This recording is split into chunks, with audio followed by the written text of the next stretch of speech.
Buenos dias. Welcome back to another episode of the BambooSZN Podcast. I'm your host, sober wellness coach Dorian Wormsley. This podcast is sponsored by Dorian Wormsley Wellness, a coaching business created to help you build a strong mind and clear body through sobriety and fitness. With that being said, coming up Sunday, April 27th, Strong Body, Clear Mind, Wellness, and Healing Workshop.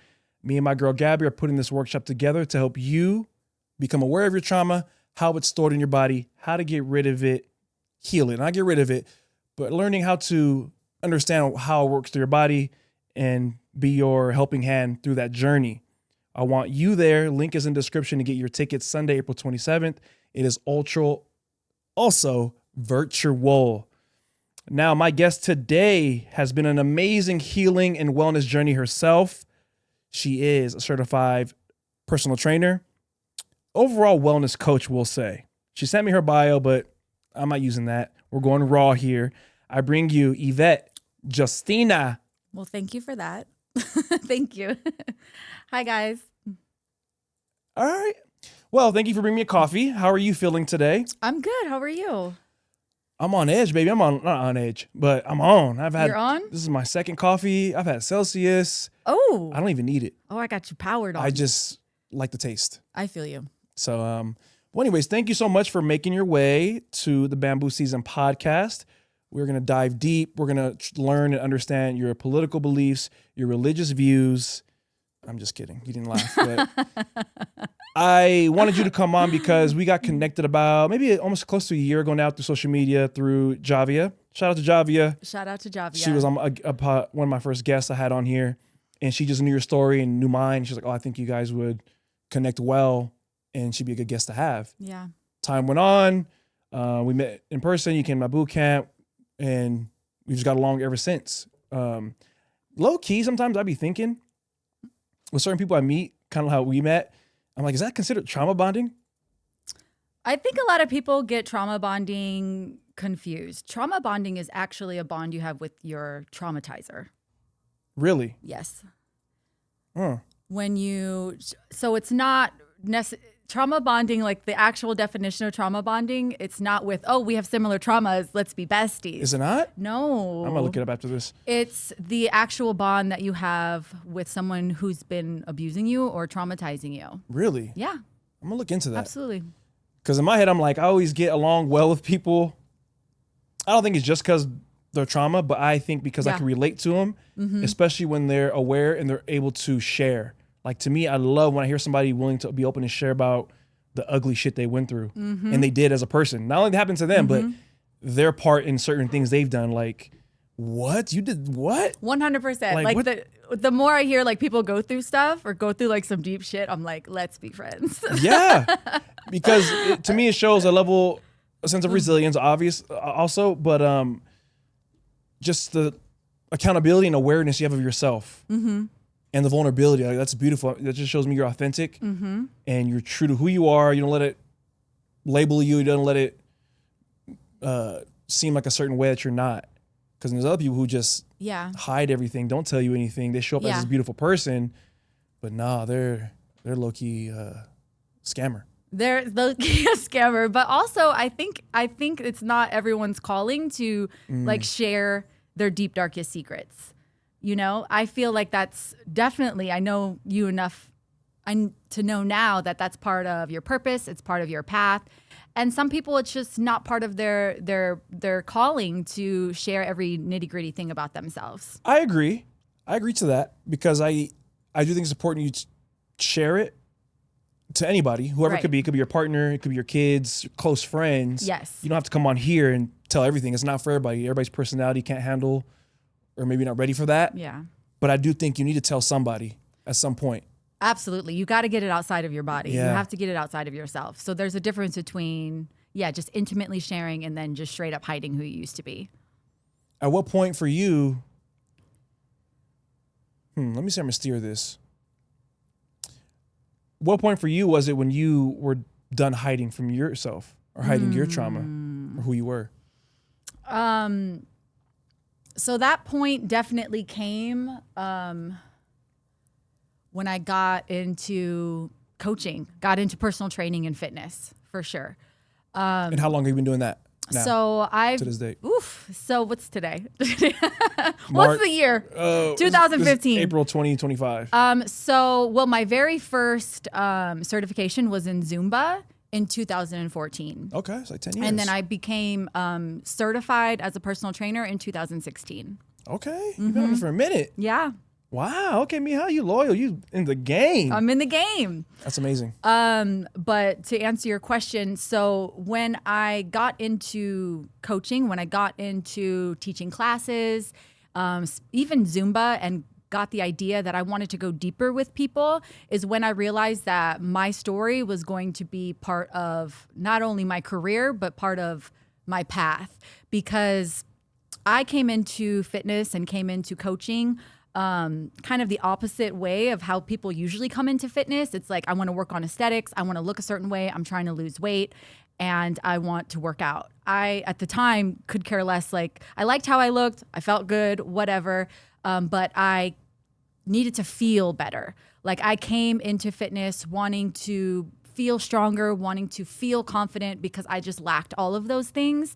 And so I got into Zumba and started teaching because it was dancing and how I loved it. And I got into a space with a lot of women who were just so caught up in the aesthetics of fitness and caught up in battling with how do I create real change. And it made me want to learn a little bit more about behavior change, learn into habits and how to create true change. Because for me, I wanted them to see the transformation that could happen with moving your body. Because by looking at me, you couldn't tell that that was the true transformation going on, but it changed my life in such a way. And I wanted other people to see that. And the only way that you can do that is by sharing your story, because I don't have a story where I dropped 120 pounds, where anything like that. I don't have like a big physical change.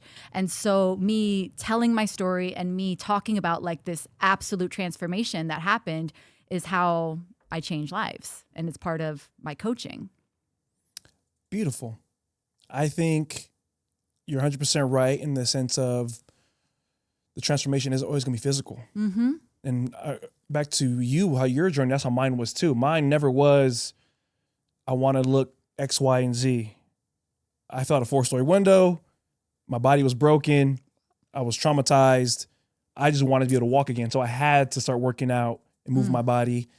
And then I started to realize the more I worked out and started strength training better, the less pain I felt physically. Mm-hmm. But then also mentally, I felt better. Mm-hmm. It helped with the PTSD, helped with the anxiety, helped with, I never had depression, I don't think, but it helped with those things. And that's why I got into coaching also, like very similar to you. Started working at Orange Theory, and you meet these people there who that's their hour for them. And like, granted, you get a couple people who are there for the aesthetics, but man, when you get those people who understand that it's just, if I don't come work out today, I'm gonna have a crazy day. Like, I'm gonna be on edge, or I might fall into one of my depressive episodes. Yeah. And it's hard now in the space we're in with fitness sometimes. I kind of think it's starting to shift a little bit, but a lot of it is the aesthetic thing. You know, people see these certain influencers and trainers look a certain way. I want to look like that. I want to look like this. And it's like, the thing that sucks about that is you're going for that aesthetic look, right? You go to the gym, you get a trainer, you work out.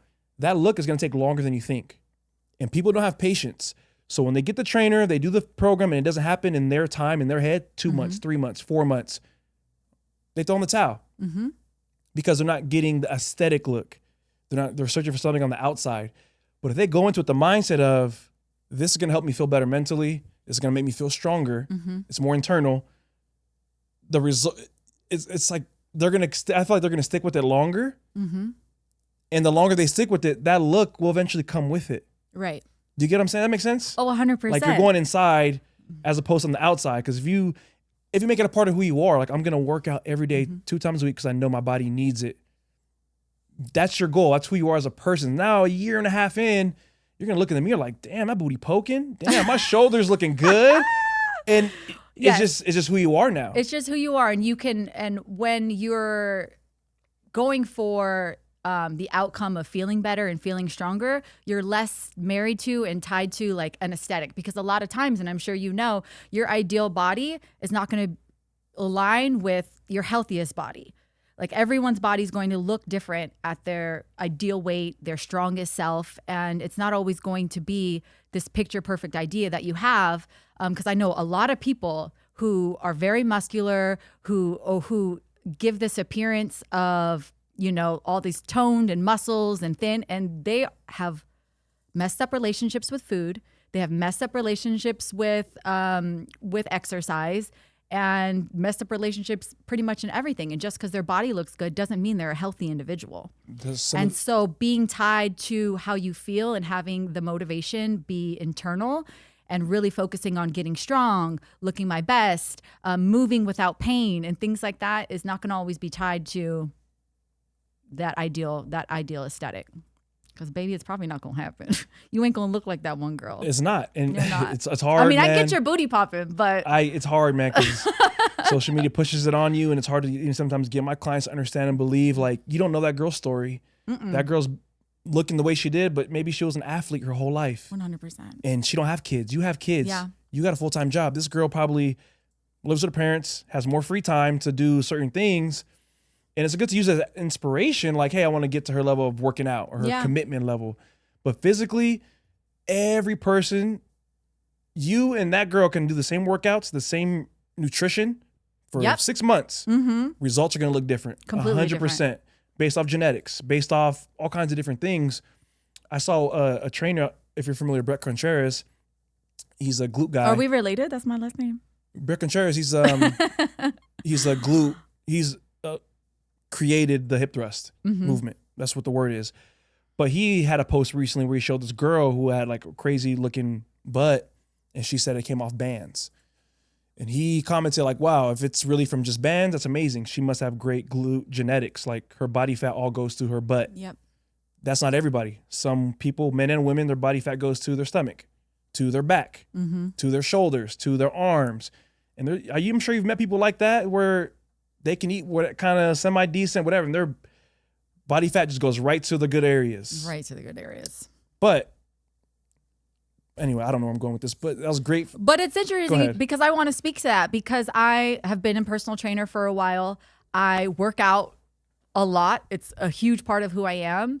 And in my mind, something that I even struggled with for a really long time is like, I feel as if my body doesn't look like an ideal personal trainer. I got, fat that I can't get rid of. I have cellulite. I have all these things. I'm not as toned as I should look. And that really kind of messed with me for a really long time. But I'm going to cut you off. What do you mean should? Why do you think you should look a certain way? That's kind of how I used to think. Like when I first got into the business and got on Instagram and all of these things. But I never worked out until, I was 28, 29 years old. And I was never an athlete. I never played sports, any of that. So, of course, my body's going to be a little bit different. Yeah, I think it's great that you just choose the right words. That you're a fitness coach and you look the way you do. I don't think it's right or wrong because there's people who look, oh my gosh, what have you been doing? And they're not the best coach. Yeah. I've seen it. No disrespect to bodybuilders, but those are some of the ones you'll see because obviously they look amazing, bodybuilders. Like, they put that work in, but that doesn't necessarily mean you know how to be a trainer. 100%. Because it goes more than just to lift the weights. I don't know about you, but I personally like to see myself as a coach as opposed to just a personal trainer. Some people might think it's the same, but to me, I feel like I'm a fitness coach, wellness coach at this point. I'm taking you more on of a journey as opposed to just having you lift weights. I'm nosy. I get into my client's business if they're willing to share. I want to know everything that's going on in their life because it's going to affect that day's workout. It's going to affect the next workout and your overall well-being. And are you familiar with Coach K? I don't know. I'm not good with names. Phil Jackson? Oh, like the basketball coach? Yeah. Of course. Phil Jackson? Yes. Coach K or no? I don't know what Coach K is. All right. Well, Phil Jackson, for example, I'll use that.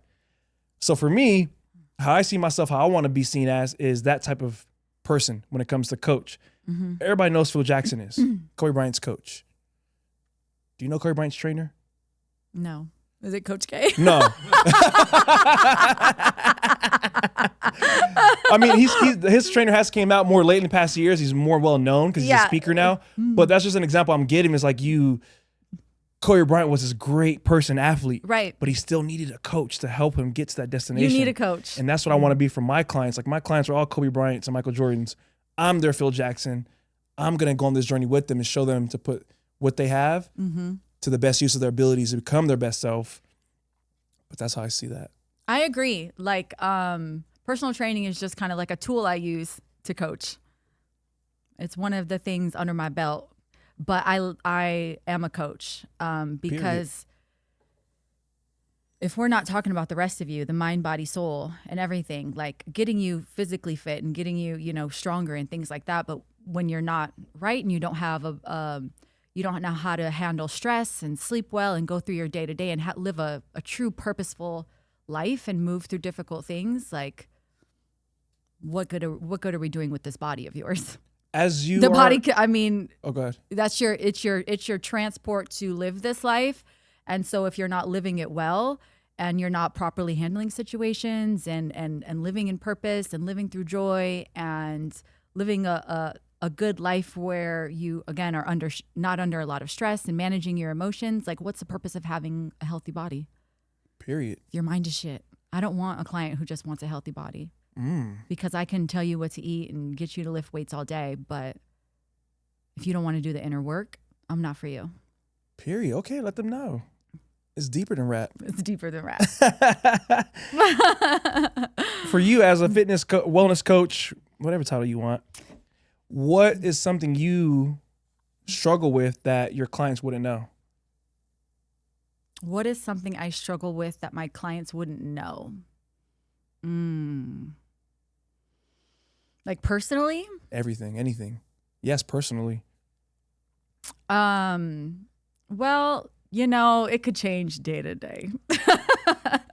I honestly don't want to say that I have like one particular struggle that I'm moving through right now. You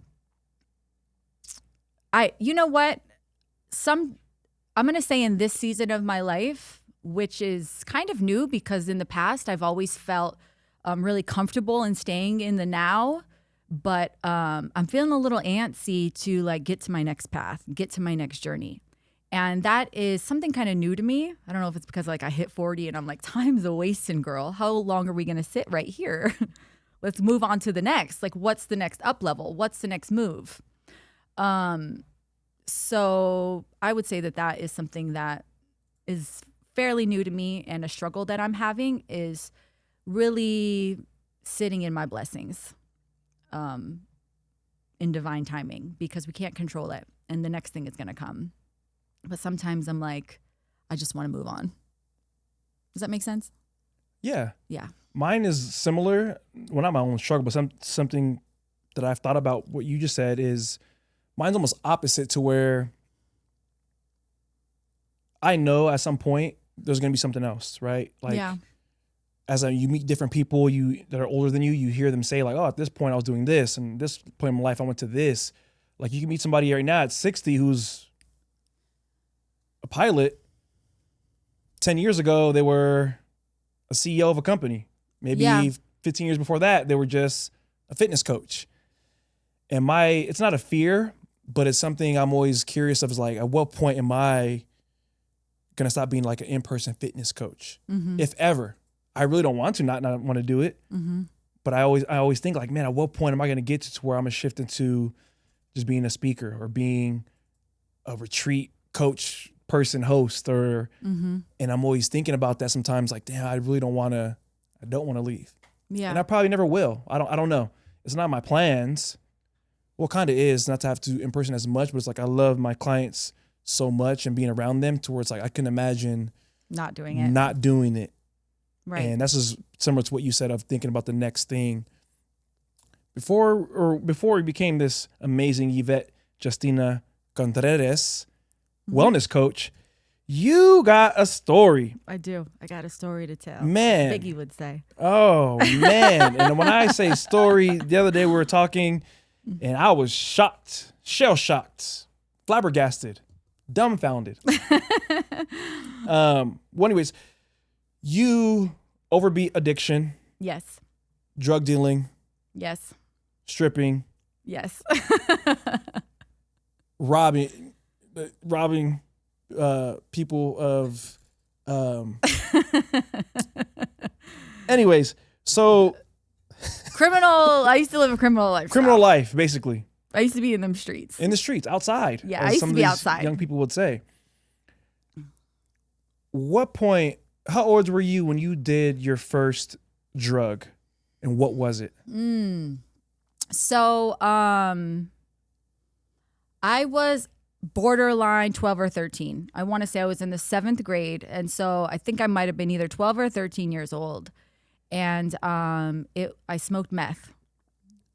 Okay, 0 to 100, young. Young. Most people do Mad Dog 2020. No, most smoke some weed. I smoked meth before I smoked weed, before I drank. The first time I got drunk was off of Thunderbird and Kool-Aid. Okay, so let's just have a moment for that. Oh my God.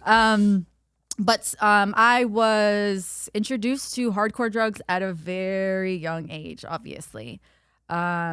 I was at a friend's house and we were literally like kids playing. And from what I can remember, the siblings, her older siblings, had some friends around who were smoking stuff out of these pipes, and we were intrigued and we kind of asked about it and they offered it and we did it. What was the feeling, if you can remember? It was fun. It was hyper. You know, it was like eating all the candy you've ever wanted. Like, it was just like, oh my gosh, so much, a rush of energy. You got really kind of like fidgety, and I just remember us like laughing and playing. And after you did it this time at 12, 13 years old, was it like a one-off thing, or it kind of turned into like a regular thing you guys did? No, it was like a one-off thing then, but as soon as I turned 14, I was back smoking meth. In high school? So I'm guessing that's like right when you're high school? Mm-hmm. Probably like the summer before high school. How'd that come about? People just had it around me. Really? Yeah. And so in your mind, did you like think back to that first time, like, damn, that was fire, let's do it, I'll do it. I'm kind of craving it, or somebody had it around? It was a good time. We can just like stay up all night and listen to music and do crazy shit. What were you listening to? Rap. Okay. So I used to steal, it's funny, I used to steal my mom's car back then. At 14? Yeah, we would methed out. And we would and I had I would steal also my brother's Redman Muddy Waters tape. And so every time I listen to that tape, he knows what that is. So it was the actual cassette. Yeah, and so that reminds me of stealing cars and being out all night doing crazy stuff. Random fact before we move on, me and Redman have the same birthday. Do you? Mm-hmm. I love that. Aries season, baby. Aries season has come in the 17th strong. coming up. Okay, so you're methed out, 14. 14, still in the mom's whip. You hit high school. Yeah. What other drugs did you start to dabble into? So you're in high school, and parties. There's pills. Me and I was open to trying anything after that. I was like, let's just do it. I started smoking sherm sticks. Smoking a little weed here and there. Sherm sticks. Yeah, PCP. Wait, hold on. One thing at a time. Hold on. So you're smoking sherm. Was this before you tried weed? No. Okay, so you had tried weed before first. Yeah. Okay, so we brought it down a little bit. I brought it down, but it's funny because it was never really my thing. I was like, weed? This is no. It's not enough. It wasn't enough, but it also like, it's so weird. All of the drugs that I've done in my life, and marijuana takes me out of, like, I cannot function. I don't know how people smoke weed and go outside. So you do, okay. So sherm PCP the same, yeah? No. Really? It's not. It's not the same thing. What is sherm? Sherm, I believe, is like embalming fluid. It is. I thought PCP was. No.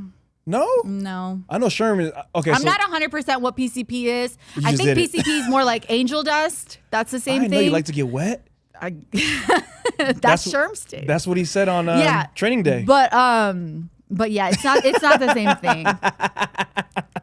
Training day, remember that when he's in the car? I didn't know you like to get wet. Ooh, that stuff gives me like just thinking about it now. I can smell it on my fingers. Like you missed a feeling? No, It grosses me out and puts a shiver in my spine. So you just sherm PCP. I'm telling you, anything. Coke. I started sniffing coke. And that's when pills were out a lot. So a lot of Xanax. Let me ask you this, because there's a lot to unpack, but like, wouldn't you hit like 18 of age at that point? Have you tried everything already at that point at 18? No. If it's high school?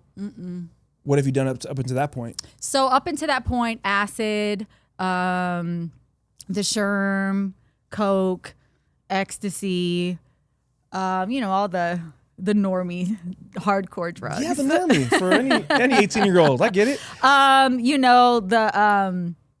We used to drink lean all the time, things like that.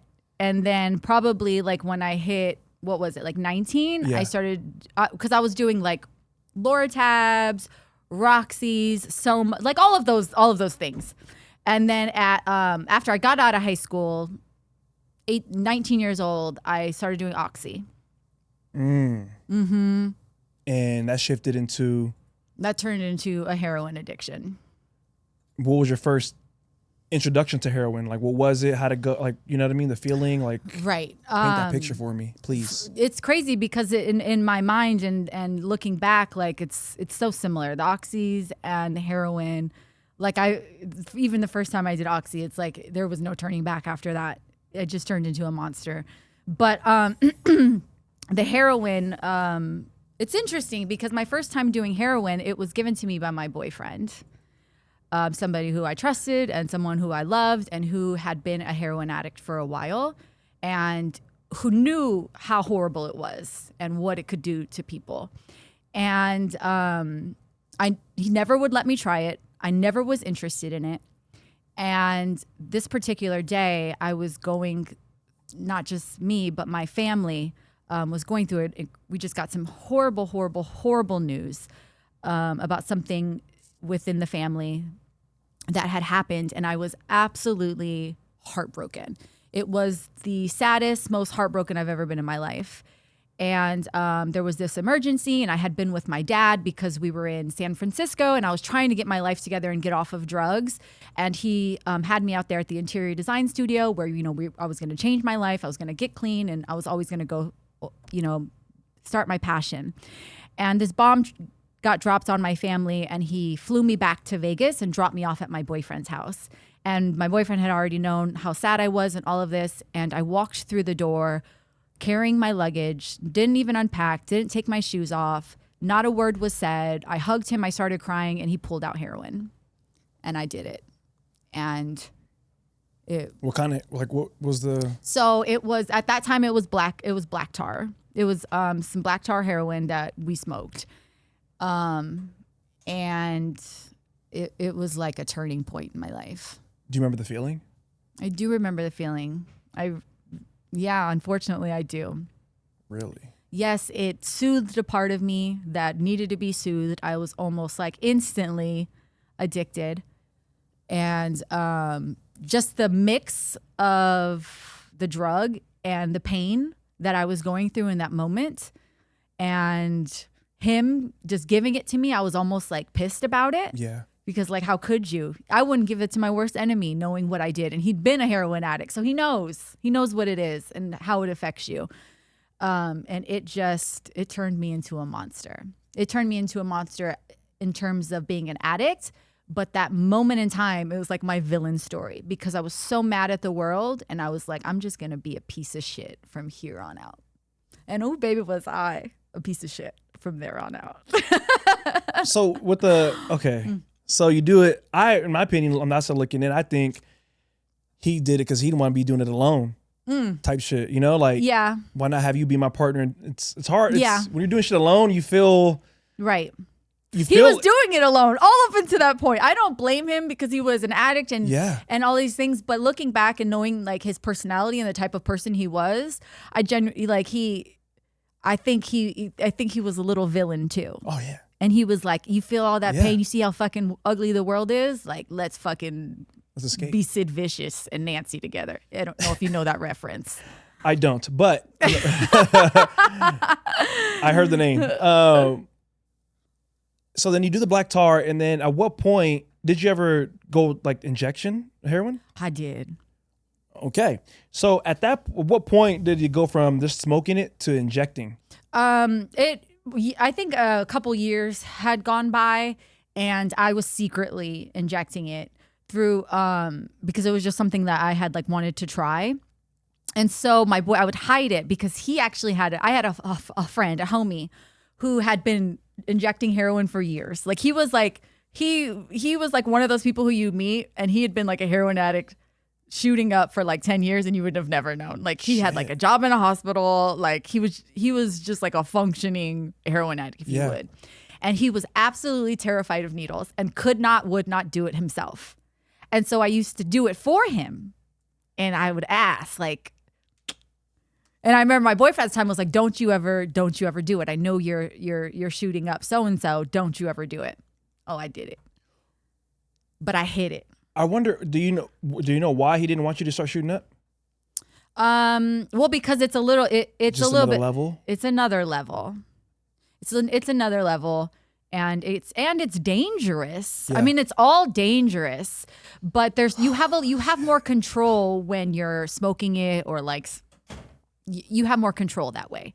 Injecting it into the vein is you got less control of what can happen. What kind it is, like what about it do you think intrigued you to want to try it? How high everybody looked, and you could make it last for longer. You didn't have to wait. Like there was just so many things, when you're a heroin addict, you just want to get higher. because like it never feels the same as the first time you've done it, and you're just like chasing this. You just want to feel it more. You just want to numb more, and you just want to get deeper into it. Crackhead shit. That's what makes you want to do it. I have smoked crack.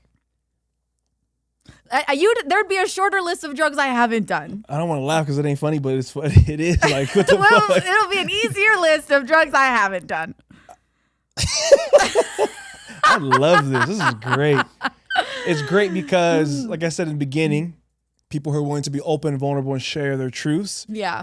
That's a sense of ownership. Like, you know who you were, you know the shit you did, but it doesn't define you as a woman or a person as who you are now. Yeah. The fact that you're able to look back, laugh at it, tell it, this is going to help somebody else get out of their shell of guilt, right, of shame.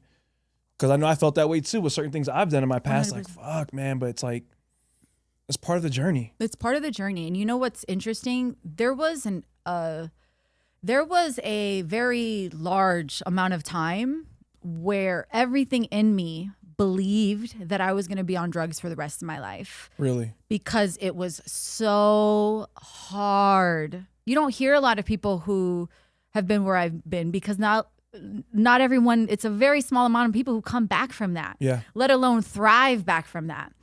And I wholeheartedly believe like this is just going to be it. I just have to maintain until I die one day. Ooh. And I didn't have a drive to like want to do anything anymore in terms of career or purpose. Like I'm just going to be, doing criminal shit for the rest of my life. I'm just going to live by the streets and live by the code and do all of this until, and that's my life. And that's crazy to think back like that, because I'm such a driven woman and I believe in myself so much and my purpose. And it's just wild to think that that was ever my mindset, but I believed it wholeheartedly. I believed I was going to end up dead and in jail. So like, why not live fast? Why not live fast? Why not live fast? I used to think somewhat similar. I wasn't that extreme. I didn't do a lot of drugs. Like the most I did was cocaine. I was a little addict for like 6 months at one point. Cocaine is a hell of a drug. Bro. And it's crazy once you start doing it and you think back to that reference of him saying that, Rick James, I understood once I did it. And it ain't just one line. It's like when you get coked out. Ugh. Oh, bro. I was just telling somebody the other day about this when they're asking me. I'm like, that shit was fire. Oh. The good stuff was fire. When you didn't have the good stuff, it was. But it's like gross. And it's crazy. For myself, at least, the progress of how it started to where I got to where I was doing it consistently for a good amount of time. Like it started up as me and some friends. We'd get some beers, get an 8-ball, just share it, do a couple lines, get a little toasty, Then it shifted to me and one friend kind of shifting away from the group, getting our own dealer, and then doing it ourselves every other day or so. Yeah. Random Monday afternoon. Just because. Going up on a Tuesday. Yeah. And that's where I started to notice the main reason I only stopped was because I couldn't hold food down no more. Like my stomach started to get so messed up from doing so much cocaine. Anything I ate almost anything I ate, I'd throw up or anything. My stomach lining was like fucked up to where I'd walk around with a mini bottle of Pepto-Bismol all the time. Wow. I would have a mini bottle of Pepto-Bismol in my pocket and would drink it throughout the day. Inside. Yeah. And then my tongue started to get black. Yeah. And I started looking up as a side effect from Pepto-Bismol. So I started doing that. And then I got to a point where I was like, and I got so skinny. And I didn't even realize I was that skinny and drugged out until I got out the hospital after my accident. Because I was on cocaine. I cut it. A few months later, my accident happened. And I look back I have videos on my phone from when I was on my heyday of cocaine. I was like 140 pounds. Like right now, I walk around like 200. I couldn't imagine being that little. And it was not just skinny. It's just like the where it is. Your neck sucked in, wrists cheeks. all. Yeah. You got like just sunken Yeah. eyes. And I'm like, bro. I was down some pounds too. Like before, like the couple years before I finally got clean, because you try to get clean so many times, I was down and out. And honestly, I'm so mad I don't have a lot of like pictures from then. I erased like my old Instagram. I like left my whole life here when I moved the first time. I left things in storage. I'm like, I want literally nothing from that life. And I'm so mad about it now. And I'm like, where are the photos of me looking like a crackhead? I want to make sure we touch on a little more of that story too. Also, so you're here, you're on drugs. At what age? You said you moved from here. Yeah. You moved from Vegas to where? To Arkansas. Arkansas. Okay. To NWA. That's what they call it. Northwest Arkansas, baby. Okay. So after being born and raised here, living here my whole life. What high school did you go to? El Dorado, East Sider. Damn. Out there with all the fools. Out there with all the fools. Shout out to the homies. Free Junior. Free Junior. No, don't free him. I don't know if there is a junior, but there's always a junior somewhere. There's always a junior. Yeah. So yeah, by the time I moved away, I was in a bad situation. I was married at the time. My husband was in prison. And after he went to prison, I completely went downhill and got worse because I was like kind of better. Right before that, you know, I tried to get clean again. I went to the Air Force, went through, basic training and all of that, got my airman's coin, went through all of this stuff and got back into a really dark place after someone close to me, committed suicide. And me and my husband at the time fell right back into a really dark hole. I was clean in the Air Force, went right back to drugs, went right back to like oxys and things like that because I was off of the heroin. And then he went to prison, and I knew it was going to be for a really long time. And I was so lost because I had so much attachment and had all of my worth and all of my identity wrapped around like being this man's wife and this lifestyle that we lived. And it all just went away. And I got back on heroin. I started stripping. And there's nothing wrong with stripping. I just want to say that. I don't want it to talk about it like it was like a horrible thing that I did. It was a horrible thing for me at the time that I did it because of the amount of drugs I had to do it, the mind state that I was in. Like if I was together and like was about my money and like, just a different mindset, fine. But oh no, it was bad. I was kind of going like in and out of jail, trying to move and get clean, and I would just fall right back into the lifestyle. And then one particular summer, I ended up getting locked up for burglary for a few months. And when I went in, I made it a point like to not tell them that I was withdrawing and that this is how fucked up I was. I was on meth, heroin, and methadone. Speedballing? I was on methadone to get off the heroin and still on heroin. What the? I was out of my mind. And I was like, Yvette, you have to feel this. Ooh. You have to go through this.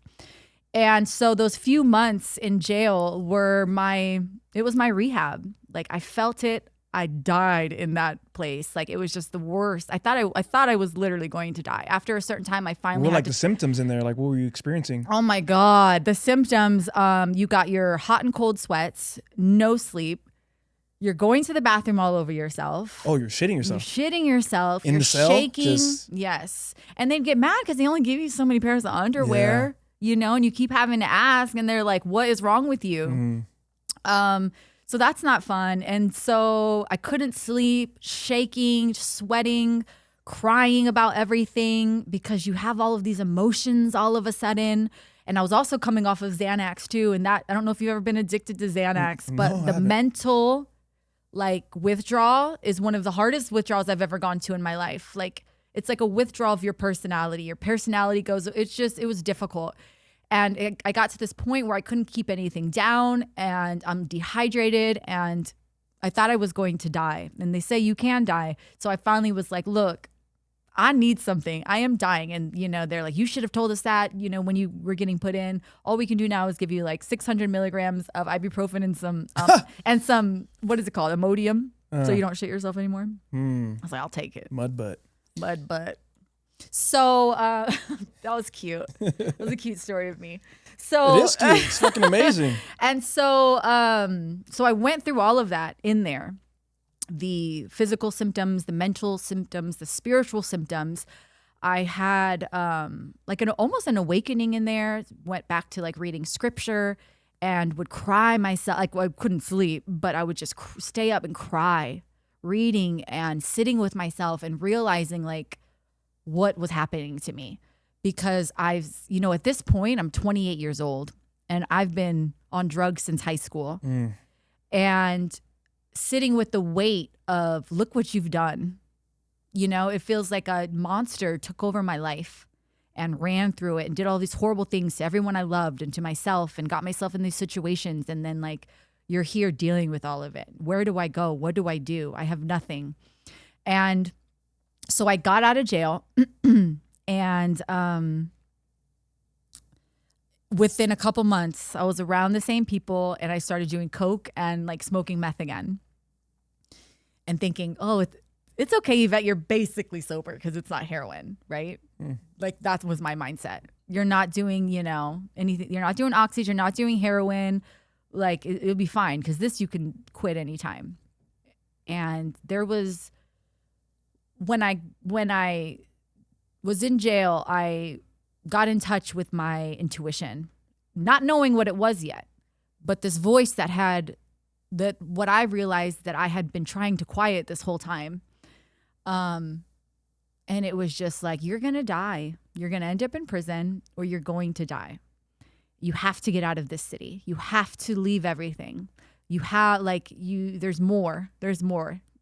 And it was scary because I had nothing and I had no one. Everyone was mad at me. I had no money. I had no anything. And all the things that I did have from the lifestyle, I didn't want a part of anymore, like anything at all. And so I moved to Arkansas with nothing but a backpack and I started over. And for that time, it stuck. And that was I left in the fall of 2013. And I never looked back.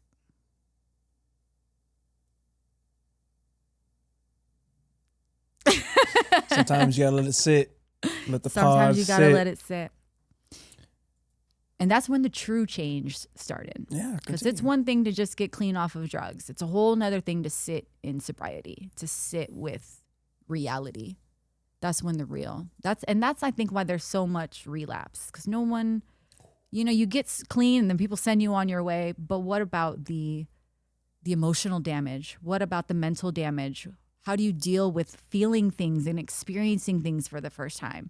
How do you deal with not just the hurt you've done to yourself, but the hurt you've done to people you love? It's like you wake up out of a coma and everybody hates you. And you're like, I didn't do it. Yeah, I woke up out of a coma before. Yeah. We discussed this before, in person. And it was great back to the beginning, what I said about sharing stories and hearing people relate or just people who are more open and vulnerable to what they've done and what they've been through. I love it because, especially when it comes to drugs or alcohol and, you know, when you're abusing things, and I hear their story and the perception of things, I start to feel more understood and seen, I guess, because people who didn't go through it or don't, they think it's just like, oh, you got sober, it's good, this and that. I'm like, bro, giving up the alcohol wasn't as hard as the aftermath of sobriety. Mm-hmm. Like, yeah, it's hard at first, like, oh, I can't be with my friends, whatever. But once you get past that, it's not that hard to not want to drink. Actually, I guess it ties into it is because then when you have to start seeing yourself and facing yourself of who you really are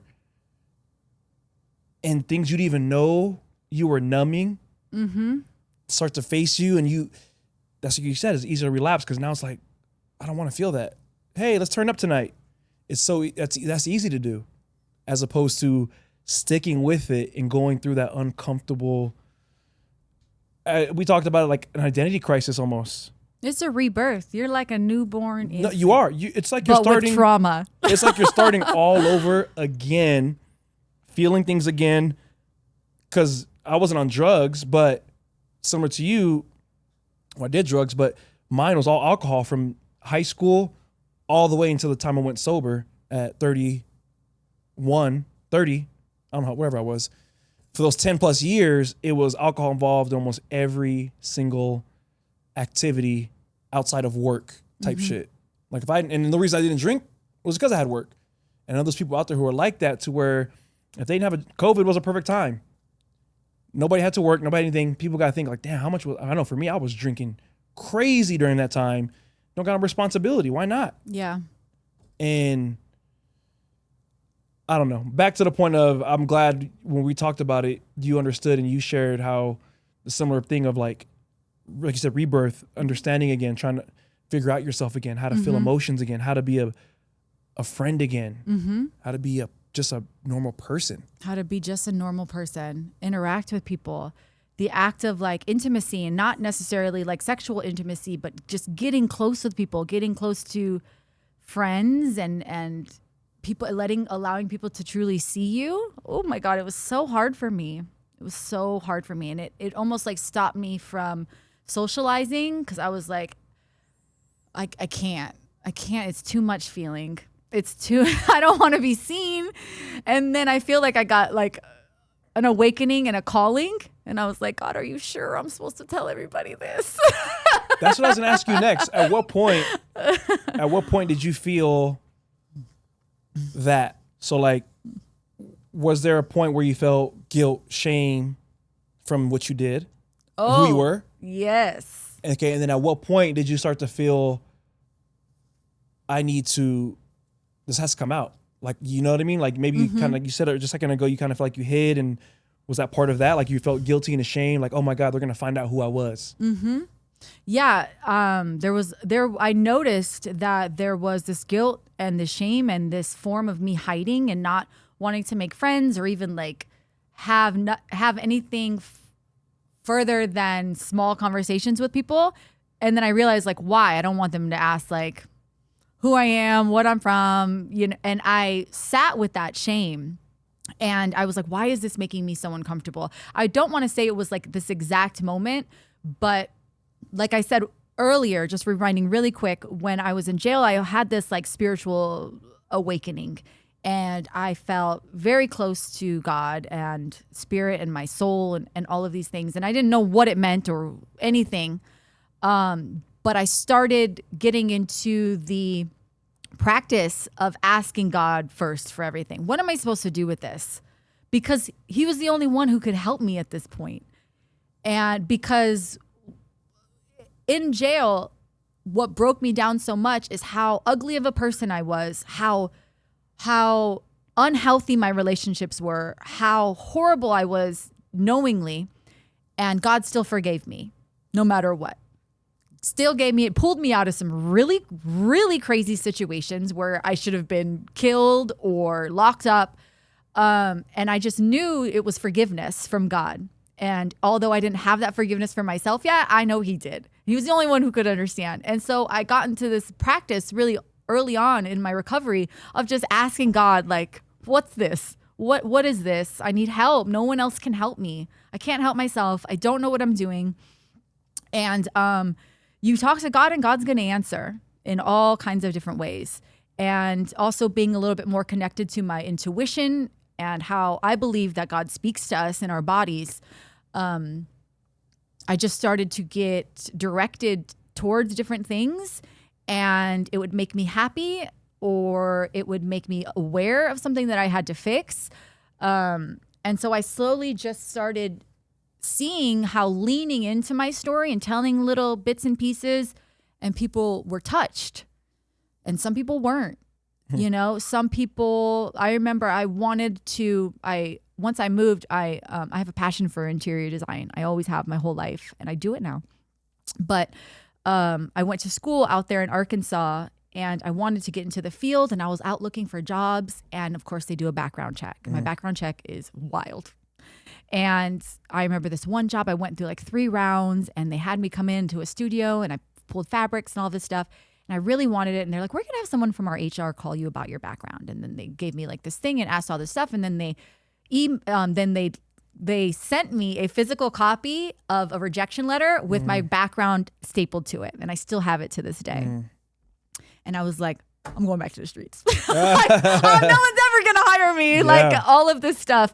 But I just went within, and I started thinking, you know what? Instead of this being something I'm going to hide, since I can't get a job because I couldn't get a job anywhere, I'm going to use it to break down doors. So instead of a cannon that I'm carrying on a chain, I'm going to pick it up and I'm going to break down doors with it. How about that? That's who I am.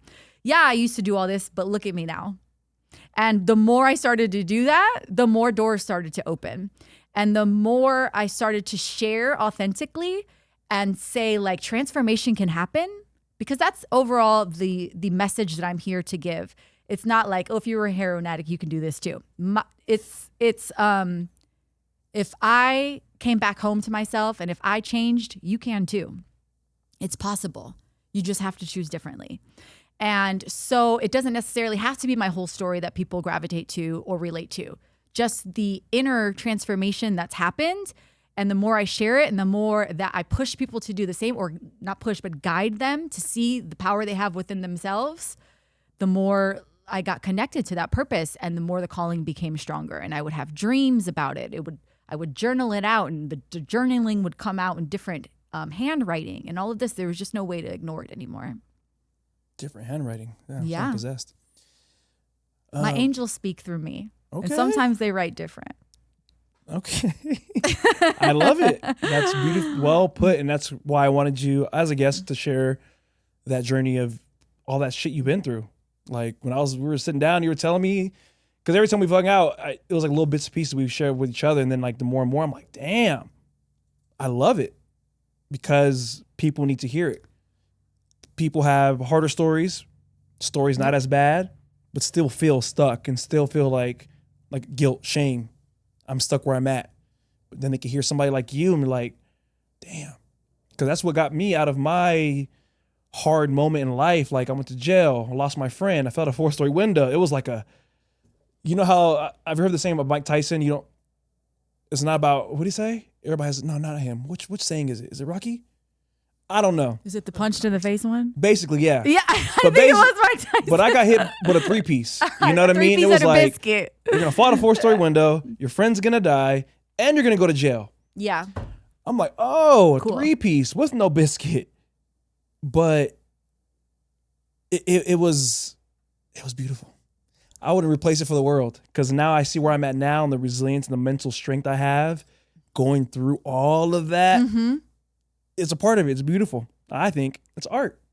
It is art. I think it's art. Oh my God, I've never heard it called art. It is art. And it's a mindset thing. Like I don't regret none of it. It sucks, but it all played a part in making me the animal and beast I am now, as I like to call myself. And I'm just going to shed the light on others like you who have similar stories of overcoming and resilience, because more people need to be more authentic in this world. And us being authentic is going to help them feel more. Oh, that's all I was saying. I got so off topic. When I was in that moment of the 3-piece combo, the 3-piece combo had me on the ropes and on the ground looking up like, what? It was Eric Thomas. Hearing him speak and hearing just everything about him. He had like that father figure vibe, tone, and everything. And with his stature, the way he was built and everything, it was kind of like my dad too. But I didn't have a relationship with my dad. But hearing what he had went through and everything, and I was like, all right, if he can do it, I can do it. It's literally what I thought in my head. And I'd watch his videos every day on YouTube again and again and again and again and again. And it just got me out. I feel you. You know what's funny is when I first got into like self-development and was changing, you know, in my mind was like, you got to listen to motivational speakers. And, you know, everyone goes like Tony Robbins. And I'm like, this dude is not for me. Same. Can't listen to him. Wasn't for me. Wasn't for me. Don't want to hear him to this day. I cannot. But I respect the man, but his message is just not for, it just does not hit my spirit. And I didn't really know the only person that I could stomach early on was Eric Thomas. I used to listen to his YouTube, that one, like that greatest speech. I used to listen to it while I was working out. And like it just hit the hip hop preacher.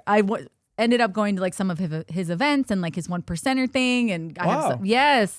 So Eric Thomas was like my first motivational speaker. It's funny you say that because that's exactly how I felt when it came. I just needed somebody, right? I just needed somebody. Tony Robbins was always like he's like the number one guy. But like I said, I couldn't really resonate at the time or anything. I'm like, Eric Thomas, black dude, no dad, similar to me. And I resonate with him forever. Even to this day, I think he's the best. Tony Robbins is great. Like now that I'm older in a different space, I do appreciate a lot of things he says.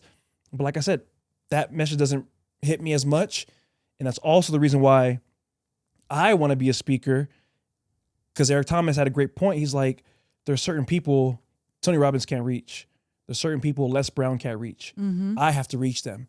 And it's true. I'm an example. His reached me, and I know mine is going to reach somebody that they can't. We're going to wrap up here in a second. I have a question for you. What advice would you give your 18-year-old self as the woman you are now? That 18-year-old. Off methed out. What would you?